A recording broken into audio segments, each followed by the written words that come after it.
Welcome to History Love, where we explore the stories, people, and events that shaped our world. Let's dive into the past and uncover history's most fascinating moments. Battle of Antietam. Act 1. The Prelude to Conflict. The summer of 1862 was a turbulent time for a divided America. Following a decisive Confederate victory at the Second Battle of Bull Run, General Robert E. Lee saw an opportunity to carry the war onto Union soil. On September 7th, Lee's Army of Northern Virginia crossed the Potomac River into Maryland, occupying the town of Frederick. For Lee, this invasion was not merely a military maneuver but a calculated gamble with far-reaching goals. Lee sought to relieve the war's pressure on Confederate territory, influence the approaching congressional elections in the North, and perhaps even persuade European powers to recognize the Confederacy.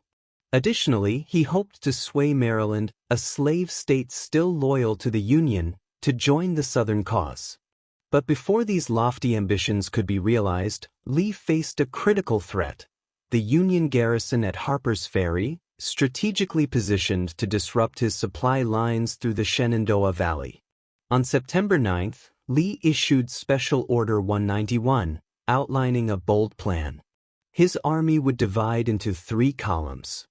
General Thomas "Stonewall" Jackson would lead a contingent to neutralize Harper's Ferry, while the rest of the Confederate forces moved to Boonesboro, Maryland, taking cover behind the natural barrier of South Mountain.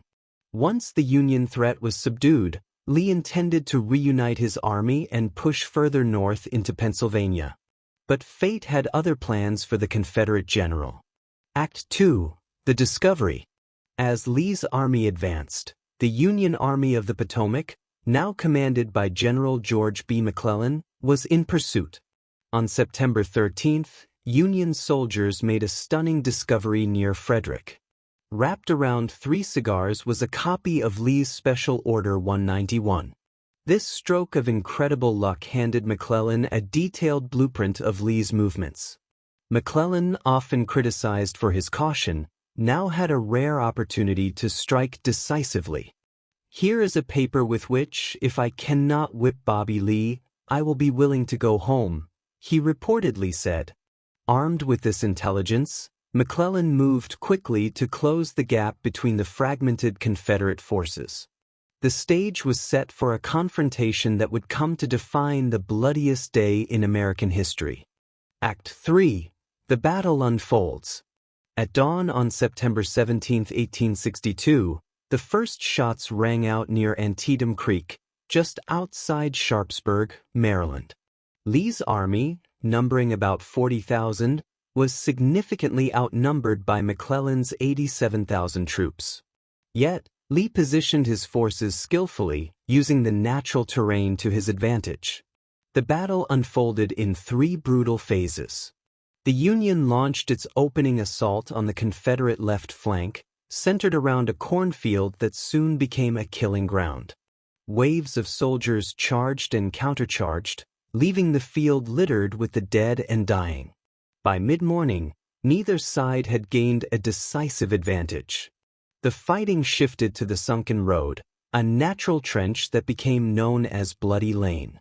Here, Union forces managed to breach the Confederate line, but McClellan's hesitancy to commit his reserves allowed Lee's forces to regroup. The final phase of the battle occurred near a stone bridge spanning Antietam Creek. Union troops under General Ambrose Burnside fought fiercely to cross the bridge and attack Lee's right flank. Just as it seemed the Union would break through, Confederate reinforcements arrived, driving Burnside's men back. Act 4. The Aftermath. As darkness fell, the guns fell silent. The battlefield was a scene of unimaginable carnage, with over 22,000 soldiers killed, wounded, or missing. While the battle was tactically inconclusive, its strategic impact was profound. Lee's invasion of Maryland had been halted, and he was forced to retreat back across the Potomac River.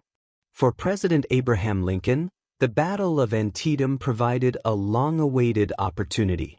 5 days later, he issued the preliminary Emancipation Proclamation, transforming the war's purpose from preserving the Union to ending slavery.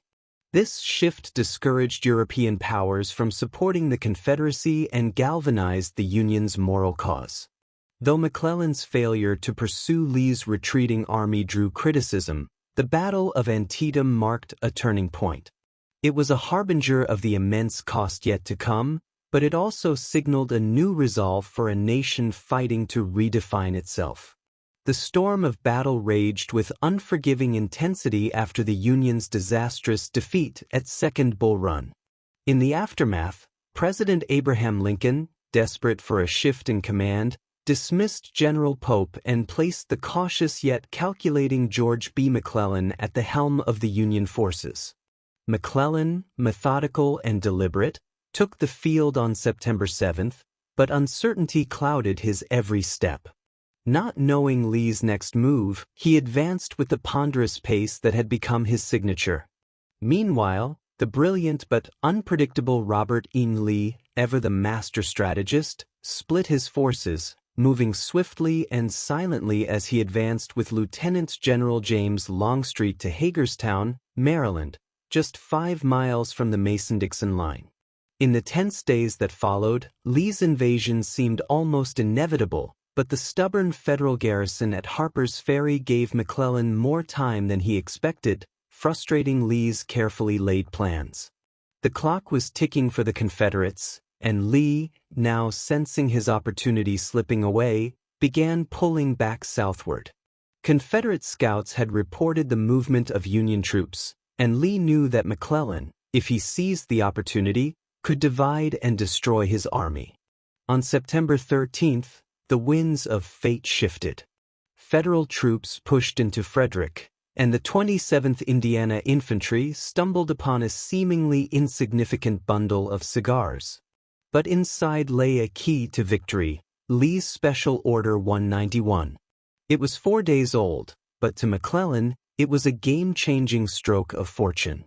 With a mixture of disbelief and confidence, he muttered, "Here is a paper with which, if I cannot whip Bobby Lee, I will be willing to go home." The following day, McClellan, emboldened by his discovery, launched his forces through the passes of South Mountain. The Battle of South Mountain unfolded with brutal clarity, an undeniable Union victory. But the Confederates, though outnumbered, held their ground just long enough to buy Lee the precious time he needed to reassemble his scattered forces. As September 15th dawned, 12,000 Confederate defenders at Harper's Ferry, weary and outnumbered, were forced to surrender. At a cost of fewer than 300 Confederate casualties, General Thomas "Stonewall" Jackson had secured a pivotal victory. His swift departure from Harper's Ferry was a testament to his speed and precision as he hurried to join Lee's new defensive line at Antietam Creek. McClellan's forces surged through the passes, intent on finally cornering Lee's army. By the afternoon of September 15th, Lee's men, numbering perhaps only 11,000, had taken the high ground north of Sharpsburg. Yet McClellan, convinced by flawed intelligence, believed he was facing an overwhelming force of 120,000 Confederate soldiers, an estimate more than double Lee's actual strength. On September 16th, McClellan spent the day gathering intelligence, preparing for a confrontation he believed would decide the fate of the war. But as night fell, the tide of battle shifted once more. Jackson, having completed a grueling forced march, arrived in Sharpsburg just as the Union forces were positioning themselves for a major engagement. His arrival effectively doubled Lee's strength. As the shadows lengthened and the tension thickened, Union Major General Joseph Hooker's I Corps crossed the upper Antietam, pushing forward to the Confederate left. A sharp but brief skirmish erupted, a harbinger of the bloodshed to come. But as darkness descended upon the battlefield, both sides reluctantly withdrew, knowing that the clash at Antietam was inevitable and the stakes had never been higher. Act V. The Civil War's Bloodiest Day. The sun rose on September 17, 1862, casting its first light over a battlefield destined for unimaginable carnage. The Army of Northern Virginia, commanded by General Robert E. Lee, occupied a strategic position that would soon become etched into the annals of history. The Confederate lines stretched out like the string of a bow, drawn taut by the weight of destiny. To the south, Longstreet's wing formed the lower half, while to the north, Jackson's corps anchored the upper string.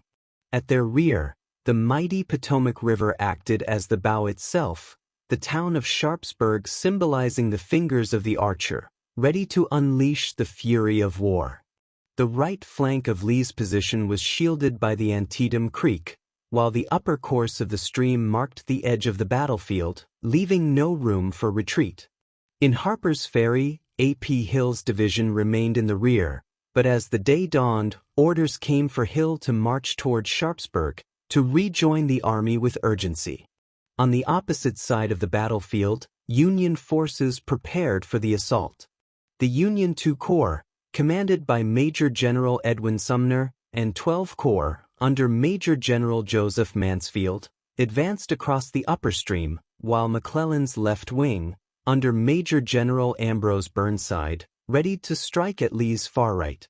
With overwhelming numbers at his disposal, McClellan feared a sudden counterattack from an imagined Confederate juggernaut, and so he held back his center, leaving only the flanks to engage. The battle erupted at dawn, when Hooker's corps launched a fierce assault against Lee's left. The fight for the Cornfield was brutal and unrelenting. Hooker's men pushed forward, but their advance was thwarted. A quarter of his troops were lost, and Hooker himself was gravely wounded, his foot shattered by a bullet. Command passed to Brig General George Meade, but the Federals had already taken heavy losses. Jackson's men, though battered, held their ground, their resolve only wavering when reinforcements, Brig General John B. Hood and H. Hill, arrived to bolster their defense near Dunkerchurch. The fighting in the Cornfield would go down in history as one of the bloodiest moments of the day, but it was only the beginning. With Hooker's attack faltering, the Union 12 Corps advanced on the left. Mansfield, full of resolve, led the charge, but fate dealt a cruel blow. He was mortally wounded, and command passed to Brig General Alpheus Williams, who continued the assault with determination. Despite fierce resistance from the Confederates, led by Hood and Hill, the Federals pushed them back. Yet, once again, the lack of reinforcements stalled the Union advance. The fighting ground to a halt, with both sides suffering horrendous casualties in the clash for control of the field. As the day wore on, Major General Sumner's two corps entered the fray, their attack relentless but rash. Caught on both the front and flank by Confederate forces, Sumner's troops were driven back in confusion. The Federals suffered grievous losses, nearly half of them killed or wounded, and the remnants of Mansfield's corps were forced into retreat. It was a devastating blow to the Union forces, and the line was beginning to waver under the weight of the Confederate resistance. Yet the battle raged on. The Federal divisions of Brig General William French and Major General Israel Bean Richardson launched an attack against the exhausted Confederate forces under D.H. Hill. The scene that followed was one of staggering violence, particularly at Bloody Lane, a sunken road north of Sharpsburg that would become infamous for the slaughter it witnessed. There, French and Richardson's forces engaged Hill's men in a vicious contest, eventually breaking through, but not without heavy losses. Hill's troops, already stretched to the breaking point after battles at South Mountain and throughout the day, fought with the last remnants of their strength, losing 2/3 of their command in the process. The opportunity to crush Lee's center was at hand, yet McClellan, hesitant and indecisive, kept the Union reserves, 6 Corps under Major General William Bean Franklin and V Corps under Major General Fitz-John Porter, on standby, unwilling to commit them to the fray. The chance to deliver a decisive blow to Lee's army slipped away, as the sun began to sink lower in the sky, casting long shadows over the blood-soaked ground of Sharpsburg. The stage was set, but the battle would continue into the night, with both sides battered and broken, as the outcome of this brutal and bloody day hung in the balance. The battle for Burnside Bridge. As the sun hung high over the battlefield, the struggle for control of Burnside Bridge became a pivotal moment in the Battle of Antietam. Brigadier General Ambrose Burnside, stationed on the Union's southern flank, had been slow to receive his orders and even slower to act. By the time Burnside began moving, much of the Confederate right wing had already been engaged, and Lee had shifted nearly all of his forces from the southern wing to bolster Jackson's position in the north. The clock was ticking, and Burnside's advance was further delayed by a seemingly insurmountable obstacle. At Burnside Bridge, fewer than 500 Georgia sharpshooters held a nearly mile-long stretch of ground that spanned from the bridge to Snavely's Ford, the only viable crossing of the Antietam in the area. These defenders transformed the stone bridge into a deadly killing zone, forcing Burnside to spend more than 3 excruciating hours attempting to breach the Confederate line. With their ammunition running dangerously low, the Georgia sharpshooters eventually gave way to a Federal bayonet charge, allowing Burnside's men to cross the creek. By 3 p.m., Burnside and his forces had crossed the Antietam and launched an assault against the remaining Confederate troops, around 2,000 men, who had retreated to the high ground east of Sharpsburg. For a brief moment, it seemed as though Burnside's attack would unroll Lee's right flank and spell the end for the Army of Northern Virginia. But the tide of battle was about to turn. From the Union left flank, a blood-curdling rebel yell echoed through the battlefield. A.P. Hill, having marched 17 miles in 8 grueling hours to reach the fray, had arrived just in time.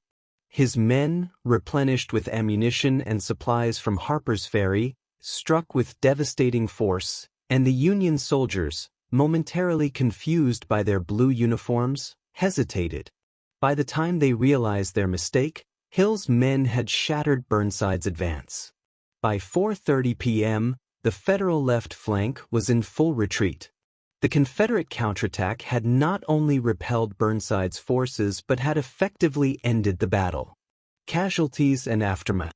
The bloodshed on that day, September 17, 1862, was unmatched in the history of the United States military. Casualties were staggering. The Confederate Army suffered 10,316 dead, wounded, or missing, while the Union sustained 12,401 casualties. Among the fallen were 6 generals, 3 from each side, whose deaths and wounds underscored the sheer brutality of the conflict. The toll was particularly heavy among the leadership, and the ranks of both armies were decimated by the savage fighting. Despite his numerical superiority, General George McClellan's hesitation and failure to press the advantage have long been criticized by military historians. Instead of delivering a decisive blow, McClellan held back, ordering his forces to prepare for another attack by Lee, even as the Confederate Army withdrew into Virginia. Though Lee's Army of Northern Virginia was battered, it had not been destroyed, and McClellan's failure to capitalize on the opportunity marked a turning point in the battle. The Battle of Antietam, however, held greater significance beyond the immediate tactical outcome. The Union victory, though incomplete, proved to be a turning point in the Civil War. President Abraham Lincoln seized the moment, issuing the preliminary Emancipation Proclamation on September 22, 1862. The proclamation declared that unless the Confederacy laid down its arms by January 1, 1863, all slaves in Confederate-held territories would be freed. The significance of the Union victory also resonated abroad. Great Britain, which had been contemplating recognition of the Confederacy, hesitated to take that step in light of the Union's success at Antietam. In the years that followed, the Antietam battlefield was preserved as a national military park in 1890, and in 1933, jurisdiction passed to the National Park Service. The sacrifices made on the blood-soaked fields of Antietam would not be forgotten, and the lessons of that fateful day would echo through the history of the United States for generations to come. Thanks for joining us on this journey through history. If you love this story, don't forget to like, comment, and subscribe to History Love. Together, let's keep the love for history alive. See you in the next chapter.